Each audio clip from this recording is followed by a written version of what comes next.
Now, you might think, why in heaven's name are we talking about Afghanistan in 2021? Isn't that yesterday's news? Well, unfortunately, it's not. Now, you may recall that under the previous US presidency, i.e., Donald Trump, he made a lot of noise about getting out of Afghanistan. So, of course, I'm sure you're aware the Americans have been in Afghanistan since just after 9/11, because that, of course, was where Al Qaeda was, and that's where Osama bin Laden was. So, in the aftermath of the attacks in New York and Washington, in the fourth plane that was retaken over by the passengers and crashed in a field in Pennsylvania, the Americans sent a ton of soldiers into Afghanistan to locate bin Laden and to basically bring him to justice, as well as the members of Al Qaeda. Canada was there as well. We were there until 2014, I believe. A lot of other nations were involved. And President Trump made this decision, not necessarily an erroneous decision, that after 20 years, it was time to bring the troops home. And he picked May of this year as the date. Now, of course, Joe Biden is now the president. And while he initially made an indication that he would, in fact, consider bringing American troops back, and I'll get back to that in a second, I do want to read you something. I just got this off the Associated Press just the other day. It's dated April 8th, so a couple of days ago, and this is from Washington. Quote, without coming right out and saying it, President Joe Biden seems ready to let lapse a May 1st deadline for completing withdrawal of U.S. troops from Afghanistan. Orderly withdrawals take time, and Biden is running out of it. Says Biden has inched so close to the deadline that his indecision amounts almost to a decision to put off, at least for a number of months, a pullout of the remaining 2,500 troops, and to continue supporting the Afghan military at the risk of a Taliban backlash. So that was written less than a week ago. So it looks like the decision to stay in Afghanistan is going to be prolonged. But I want to point out one other thing that I want to share with you. Actually, two other things I want to share with you. One is I'm going to go through my Twitter feed over the past week. So if you're on Twitter, I'm at Borealis Saves. I tweet daily on terrorism and national security issues. And here are the tweets that I have in the last week alone. I've tweeted at least 6 times on Afghanistan, so about one a day. 2 people died, 2 people injured in a probable Taliban attack in Gore province. An interesting paper, which I'll get to in a second, or analysis rather, on Al Qaeda in Afghanistan. Yes, in 2021. The Today in Terrorism on Wednesday, the 14th of Afghanistan, spoiler alert, is about an attack in Afghanistan. 1 dead and 1 wounded in Kabul, the capital, probably the Taliban. 9 border guards were killed by the Taliban in Herat, which is in western Afghanistan. Then the Taliban then took over the border post. And an article that I read off an Afghan site called Tolo News. Headline, Afghanistan, 107 people killed in violent incidents in a week. This is dated the 10th of April. So from the 2nd to the 9th of April, 107 people were killed. So data shows that 57 civilians and 49 security force members were wounded in the last week. Now, not all of them were killed in terrorist attacks, but an awful lot of them were. And the vast majority of those terrorist attacks would have been carried out by the Taliban. Now, unless you've been under a rock for the past couple of years, you know that the Trump administration was actually negotiating a withdrawal/peace treaty with the Taliban in Qatar, in Doha, in the Persian Gulf. And at least at one point, the legitimate Afghan government wasn't part of those peace talks, which kind of makes you wonder who's at the table and who has the authority to speak on behalf of Afghans. As a complete aside, I did read an incredulous report in Foreign Policy just today. Foreign Policy is kind of an American think tank written by some people I've never heard of. And it says, the title is Afghanistan Needs a Weaker President. Decentralizing Power Can Be the Key to Long-Term Peace. As if devolving authority to the provinces and cities is going to solve Afghanistan's problems. How about not? They're much more deeply trenched than that. Now, here's the kicker, guys.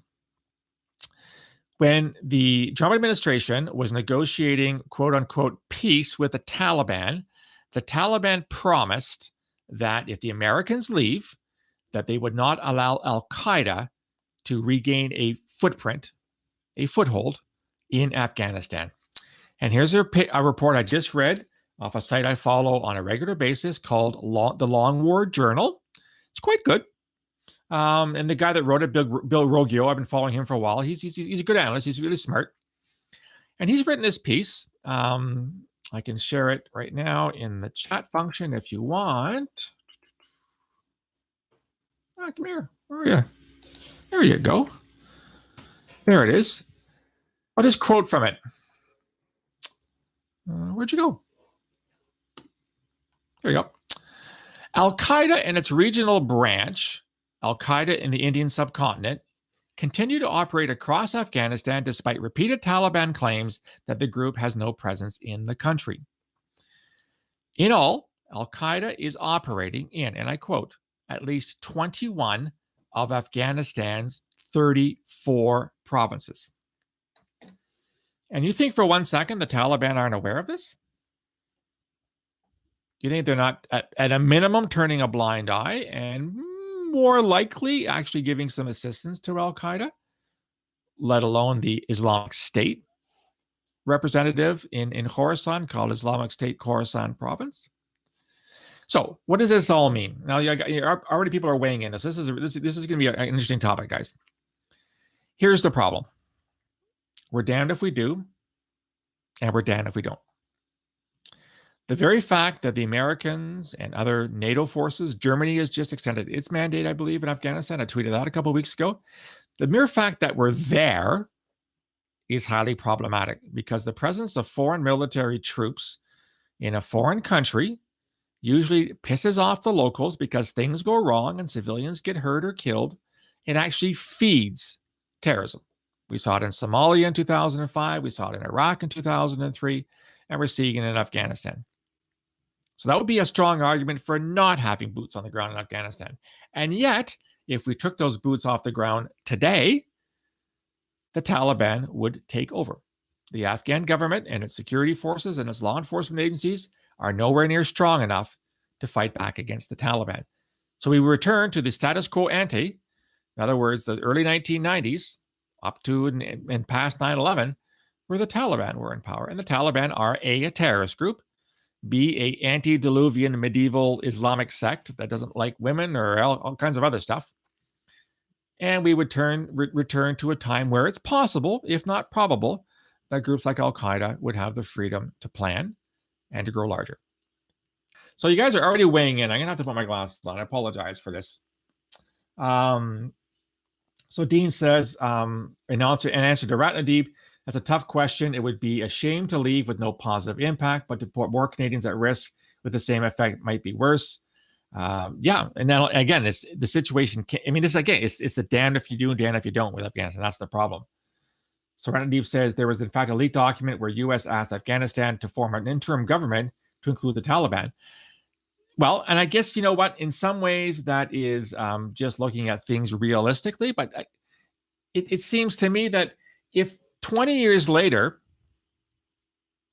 the best solution is to leave Afghanistan and somehow give the Taliban significant levers of power with the duly elected Afghan government, it could fairly be asked, what, if anything, did we achieve in 20 years?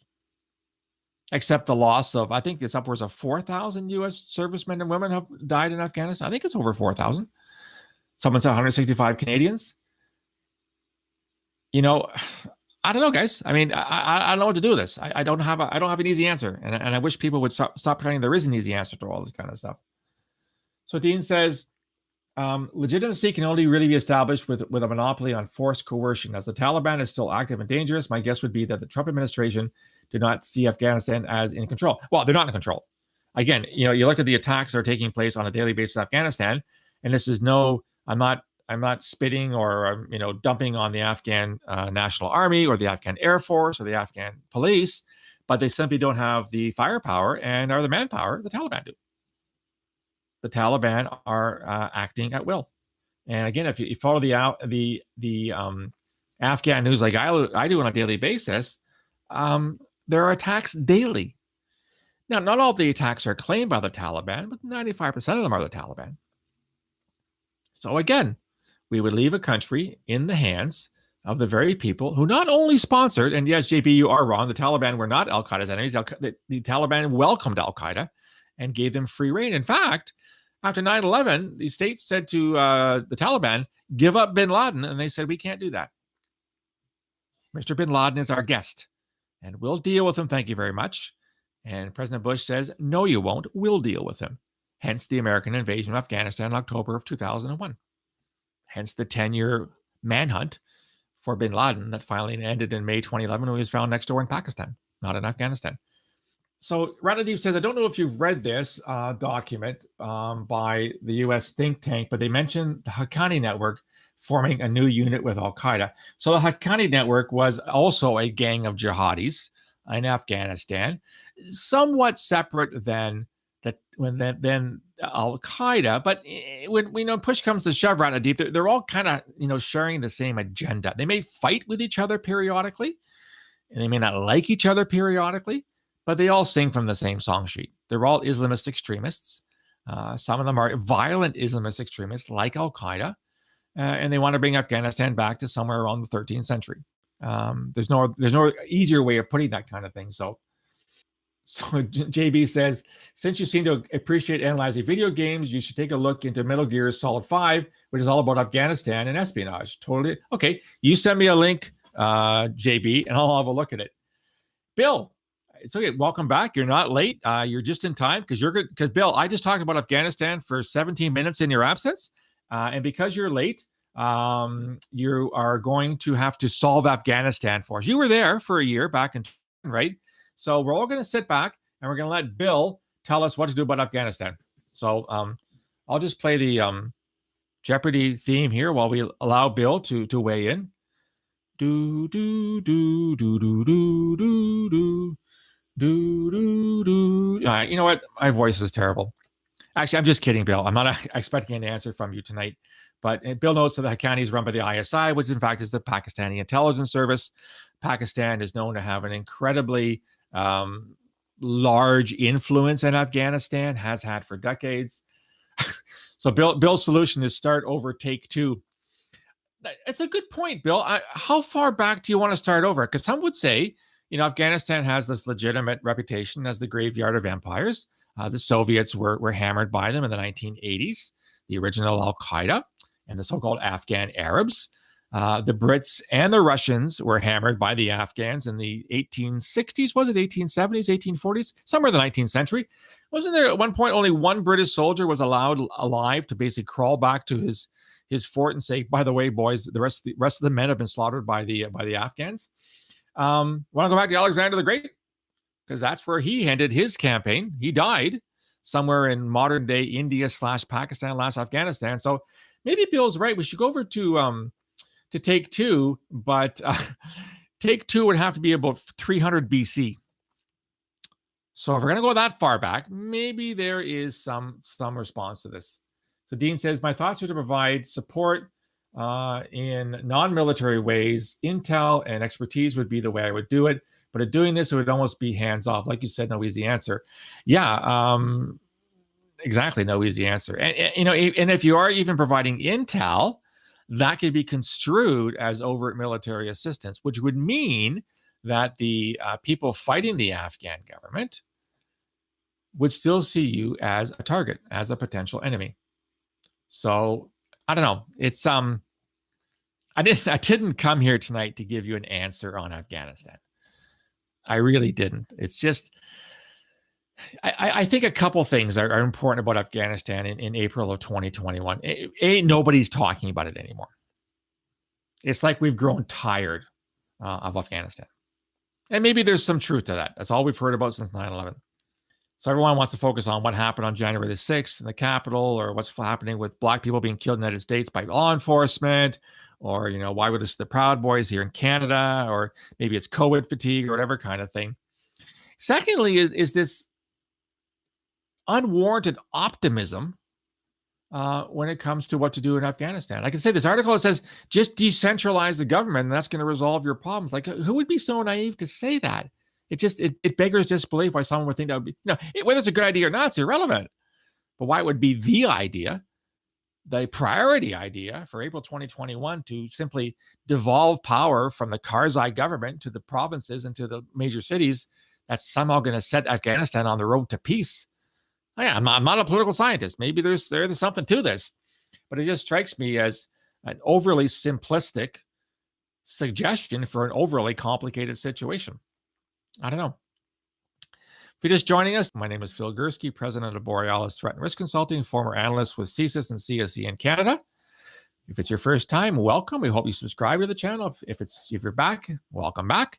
Check out the website, borealisthreatandrisk.com as well for all kinds of information. We started talking about Afghanistan, and we are still talking about Afghanistan if I go by the comments still.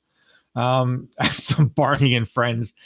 Thanks, Iceberg. That might be a bit of a solution. I'm not sure.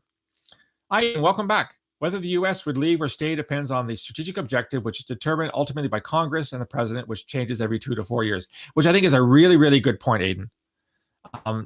This takes a long-term solution and a 4-year electoral cycle. Sorry, a 2-year electoral cycle, not 4-year, because the presidential election starts 2 years into the mandate. Joe Biden, if he's still alive, because he's in his 70s, will start his re-election campaign in 2022.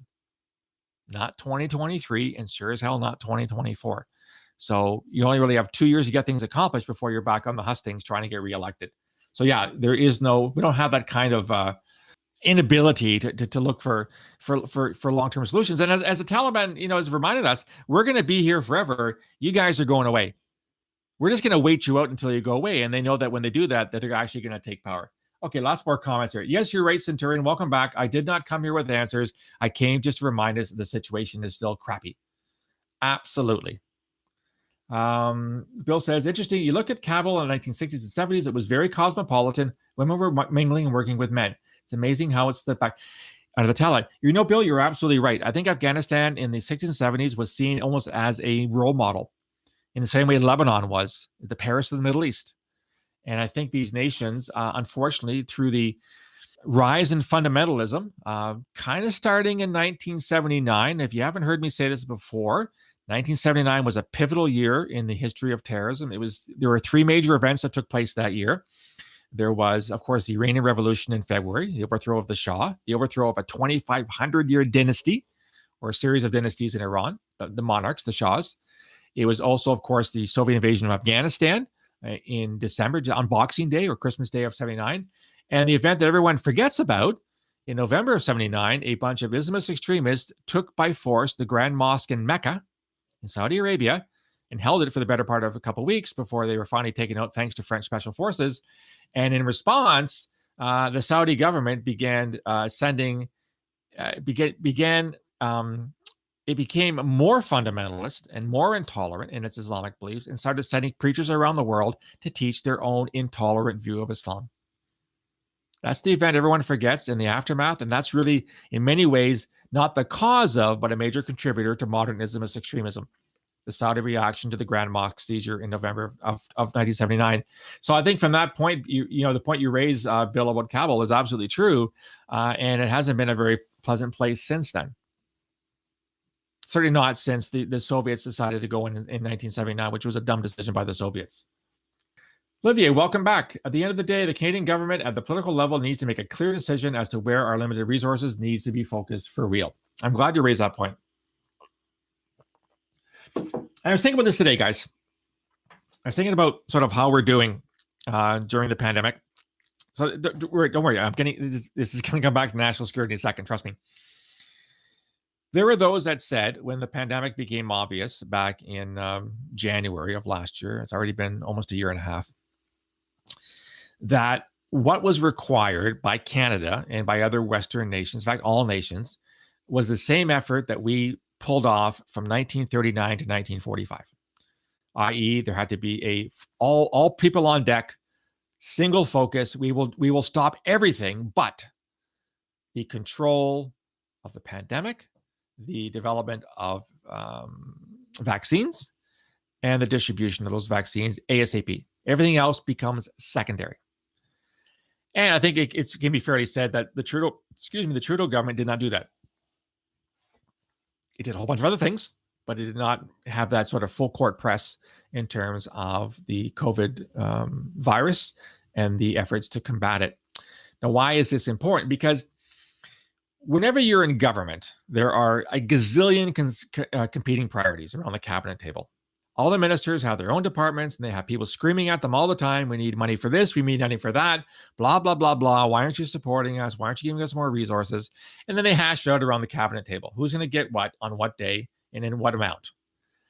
That includes national security.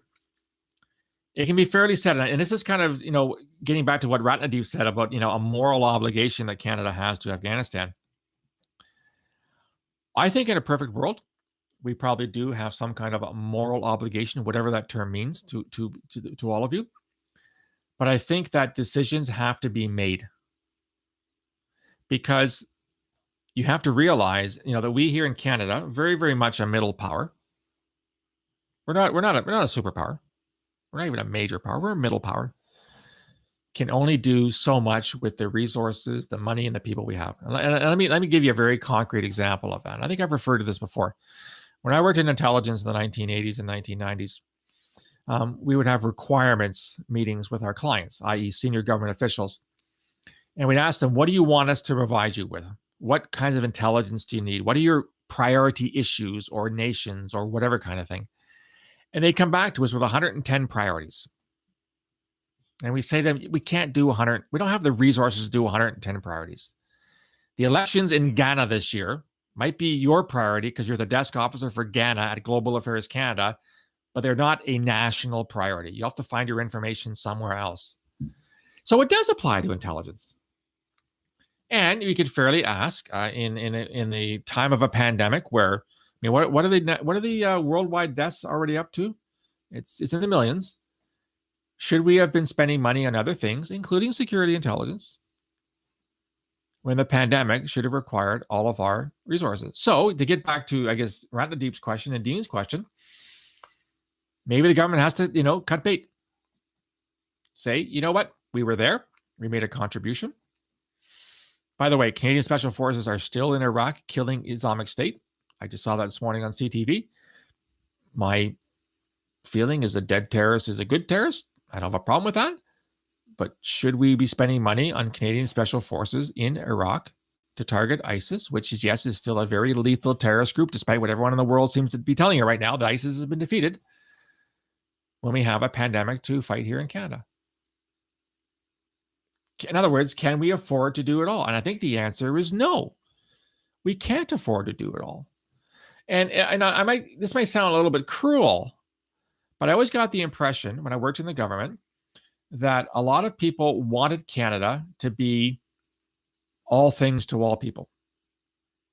And I think there was sort of a desire to be seen to be playing in a larger sandbox and to be more important than we really were.